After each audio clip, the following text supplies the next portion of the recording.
Hello everyone and welcome back. It has been a second since I have made a video just for YouTube. We've been sharing a lot of the podcast on YouTube, but I've been wanting to come on here and make YouTube specific videos more often. So very excited to be doing that. And if there's specific topics you want me to cover, be sure to let me know in the comments below. And I love reading from your comments, so that always means a lot to me. But today I want to talk about how to get signs from the universe. This is something that people ask me about all the time and is one of the most accessible ways for us to start to really work with the universe, to manifest, to get intuitive guidance. We are in constant communication with our higher selves, that dialogue within us, to tap into our own intuition. And we are in constant communication with the universe, with our spirit guides, with the energies around us. So it's just a really easy way to get guidance. For me, the more I've worked with this, the more it has become core to the way that I move through the world. A lot of my friends always joke when they're with me, they're like, how do you get so many signs all the time? Because I have built this relationship with it, I'll say, which I'll explain more in this video. And so now it's just constantly going on. The other day I was with somebody and this person was asking me how often I get signs and how I work with signs. And I said, it's not like I just ask for one sign. I'm just in this constant flow. So it started with asking for signs, and now it just turned into, I always know that they're coming because I'm constantly getting that feedback. I remember before I was deep in my spiritual journey, I had a friend who I would spend a lot of time with, and she is, to this day, she's a master at signs. And I would watch her move through the world and I would hang out with her and I would think, whoa, this is wild. You ask a question and you immediately get a sign in your external reality, which is pretty cool. So the more you tap into this, the more you just feel that magic all around you. And for me, it just keeps that sense of magic and wonder and awe and curiosity and fun and joy alive in my life, and reminds me I'm never alone. I'm always being supported. So there are different ways that you can ask for signs, and there's no right or wrong. It's about figuring out what works for you. And sometimes just trying different techniques can be helpful so that you can tune into what feels really good for you and what actually works. It's going to be unique for everybody, and you start to develop that unique language with the universe. So I want to talk about a couple of different ways that you can work with this. Let's just start with the ways that signs can come in. Signs can come in all different types of ways, literally anything and everything. So sometimes signs come in through literal signs. You might be driving. This happens to me, especially on long drives. I'll be driving and I look to the side and it's a street sign. It's the name of an exit. It's a billboard next to me. Billboards are common ones for me. So it can be a sign like that, or I'm walking down the street and it's a sign in the window that literally says something. So it could be a physical sign like that. Signs can come through numbers often. So if it's numbers you see on a clock or numbers you see on a license plate, numbers are a really common one. Signs can come through other people, things that people say to you, whether that's a friend or a stranger, things that you overhear. Signs can come through tools like oracle cards or tarot cards. Messages can come through in any type of way. The thing that you're really tuning into is a feeling in your body. And the more that you tap into this feeling in your body and you get used to recognizing it, the more and more signs and synchronicities will come your way, and it will start to transition from needing to ask for a specific sign into this is just the way in which you move through the world. So because I worked with signs for so long and really tapped into that feeling, I don't often anymore ask for specific signs. I did a lot earlier on. Sometimes I still do, but it's more of just, it's constantly going. It's constantly going. And I'm always having that I'm always in that conversation with the universe. Whether that's through something someone says or something I see written through something on social media that pops up or a license plate, I am just available to receive and I receive the sign. So it's important to know that signs can come in any way, but you're paying attention to a feeling in your body that's some type of ping that says that's important. And so that the way that you get that ping will depend on you and how you tap into that. It might be a feeling in your heart. It might be just an inner knowing, whoa, that's important. It might be goosebumps. It might be chills. It might be a feeling in your gut. It could be a variety of different things, and it might show up differently every single time, or maybe it's consistent for you.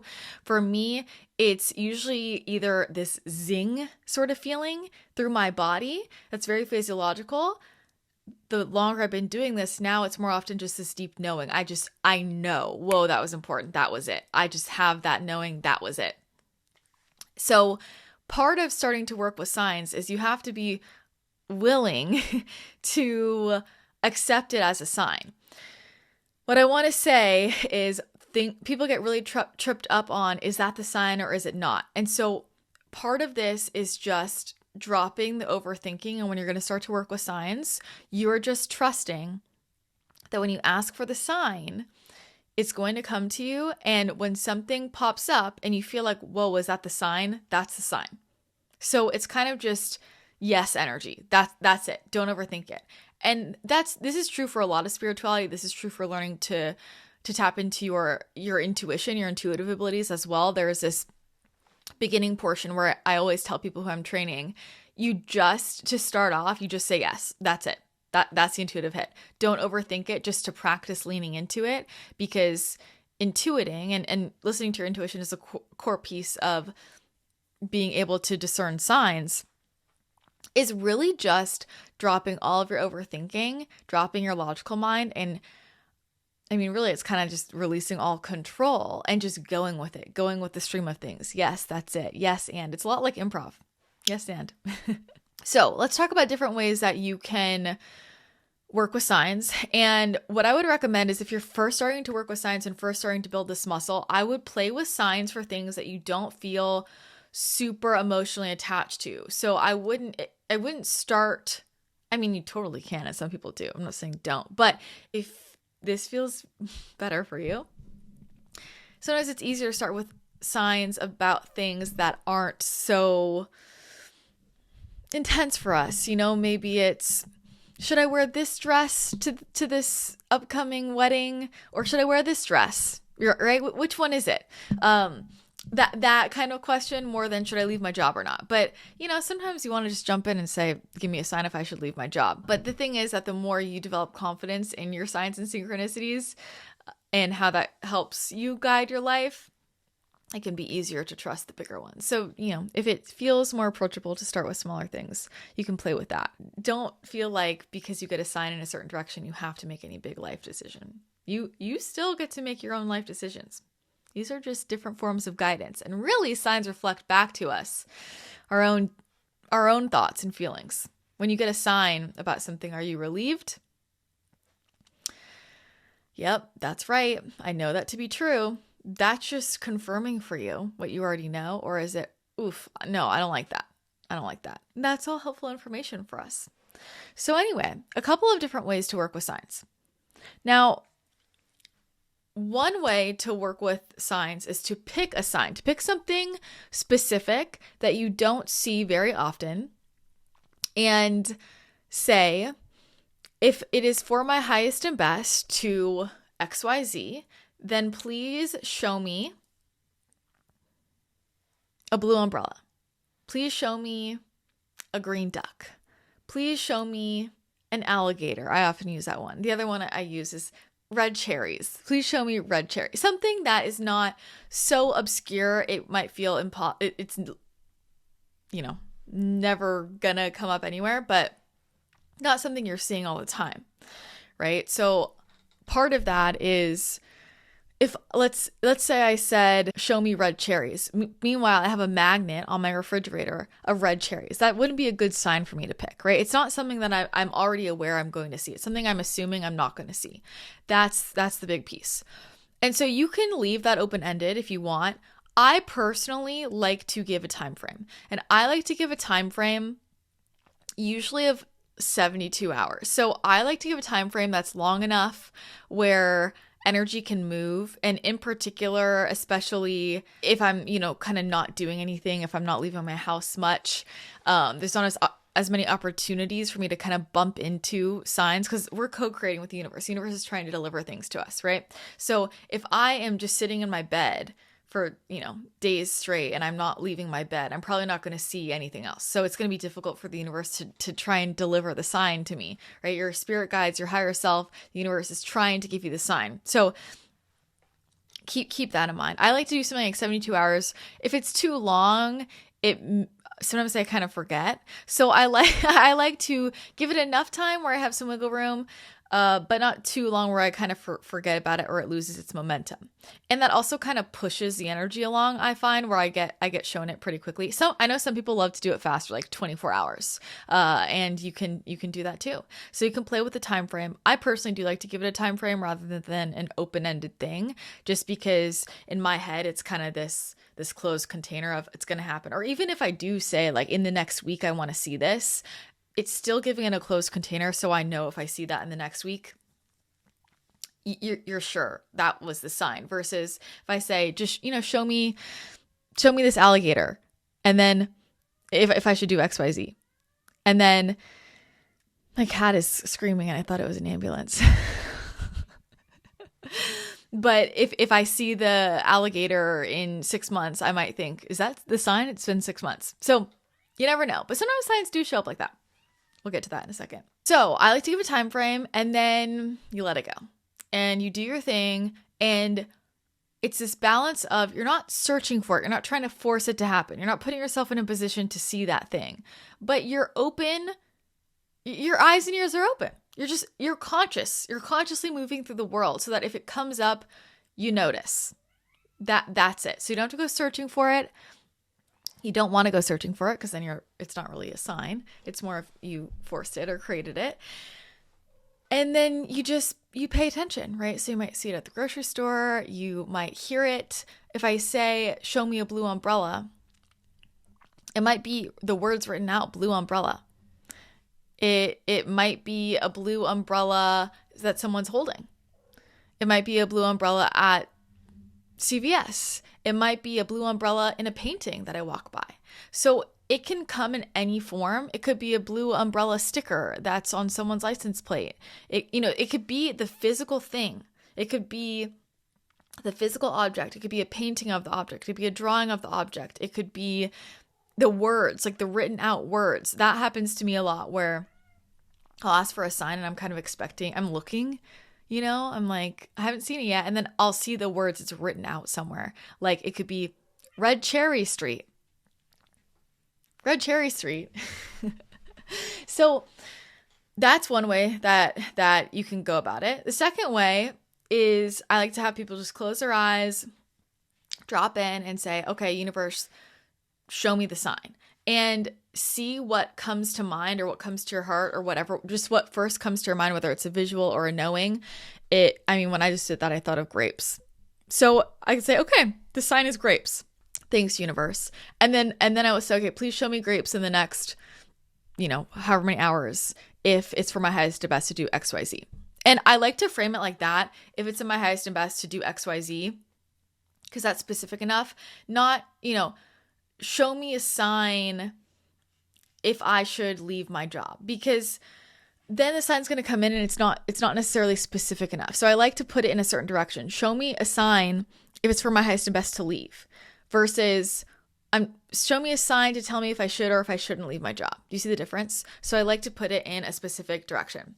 The other way that you can go about this is you can say, universe, please give me an unmistakable sign about XYZ.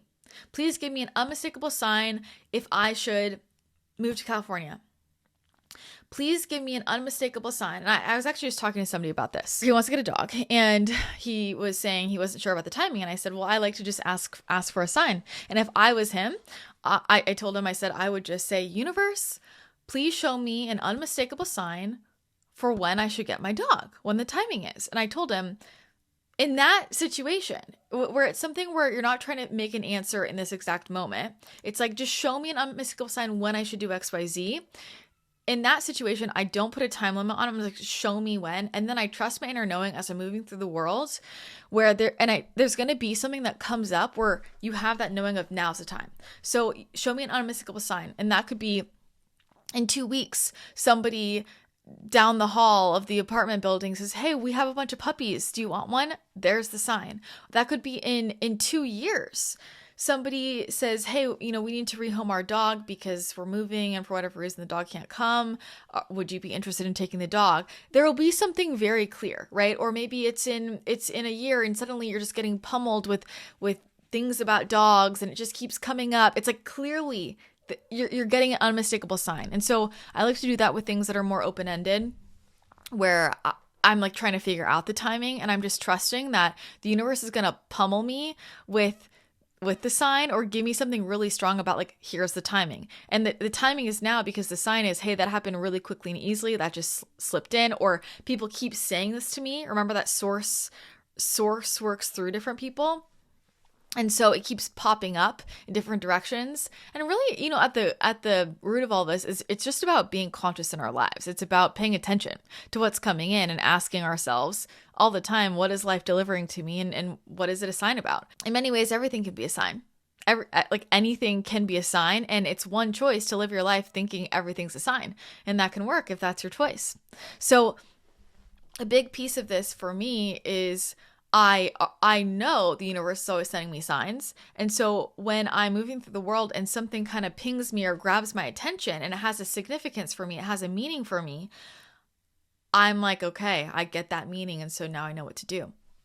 Now, the other thing that we can do is we can have certain signs, and we can assign certain signs that mean things to us, or that might already come up in your life. Like you might already know, hey, whenever I see this particular flower or this particular bird, that's a connection to my grandmother, for example, right? So this is a way that we can connect in with different spirit guides or different energies. For me, hummingbirds are connected to Archangel Michael for me. And every time a hummingbird is flying next to me, I know that Michael has a message for me. It can be something like that. And it might be something that you've already built the association with. So this comes up a lot with past loved ones who they might have had a thing.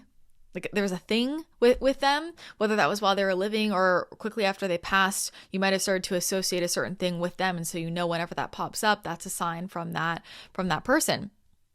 And so you can do that with specific objects or words or numbers with the universe as well. So you can also say, hey, universe, I want to make the numbers 313 mean this for me. I want to put that out there. So whenever I need to know this, send me 313. And you can start to build that language. And you can do that with more than one thing. You can do that with specific numbers. You can do that with specific objects. Like, hey, whenever I see this, that is going to tell me blank, right? This is my sign for this. This is my sign for move on. One of my good friends has a number that she associates with that means letting go, let it go, clear it out. And so that's her language with the universe. So when it comes to signs and things like numbers, people are always like, what does this number mean? What does that number mean? And I actually have a podcast about what different numbers mean. And you can look at that from a lot of different lenses. Like there are associations with certain numbers in terms of numerology. You can look at it that way, but this is really about your own language. And so 888 can mean abundance and money and opportunity and infinite expansion, but 888 could mean something super specific for you individually. And especially with, for me, one of my numbers is 37. I see it everywhere. Those are two of my main numbers in numerology. And it's like a thing with me and my friends. We see 3737 everywhere, 373, 3773. And that's our sign, right? And a lot of the times with certain signs, it might be a specific thing, but it might also just mean like, you're on the right track. We've got you. Keep going. You're divinely supported. You're divinely guided. That little nudge, that little hey, that little, there is love around you, that goes a very, very long way. So those are some simple things to get started with signs, and I would just play around with it. You have nothing to lose. Just because you get a sign doesn't mean you have to take action on it. And for me, I always like to play with this and just start off by saying, hey, if I should, and sometimes I'll do this with, if I should reach out to so-and-so, send me an unmistakable sign and I'll get one. If you're having trouble trusting the unmistakable signs, if you're like, oh, they're kind of mistakable for me, then play with something specific, play with a number. But then from there, you got to trust it, right? People overthink it, like, oh yeah, I see it, but is that it? Yes, it's it. And you know what the other thing is, I just want to add, because I'm sure some of you are watching this who already work a lot with signs. And I'll tell you, the further you get along with your intuitive development, there are going to be things you ask for signs about. And your higher self is like, you don't need a sign. You know what to do. And it's sort of like what we say with the pendulums, where sometimes the pendulum will stop working for you because you're dependent on it and you're just wanting the pendulum to tell you what to do with your life. And so the pendulum will stop working. It will stop working because it's saying, hey, you need to trust your inner knowing. And so sometimes it'll feel like the signs aren't working, but you know in your whole body, oh, I gotta reach out to that person, or I really gotta go to that thing, because the whole point is like, that's the sign. Your intuition is a sign. Signs are just ways to connect us with our intuition, right? And no sign is a sign. No sign is a sign. But at the end of the day, it's all about how you feel, and all of this is just reflecting back to us our own inner knowing. That's the most important thing.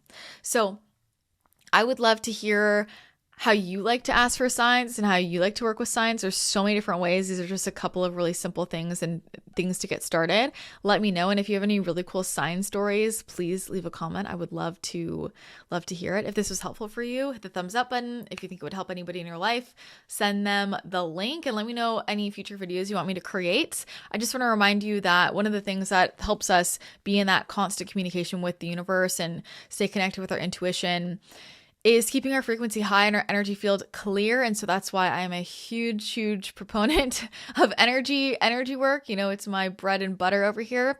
I have a membership called Next Level You, and that is where I put a ton of different lessons on manifestation. I put a ton of guided meditations, guided energy work, basically just all of the tools to manifest the life that you want. Very actionable, simple, bite-sized things that you can put into practice to clear out your energy field, to connect with your intuition, to connect with your spirit guides, to make all of this a lot more digestible.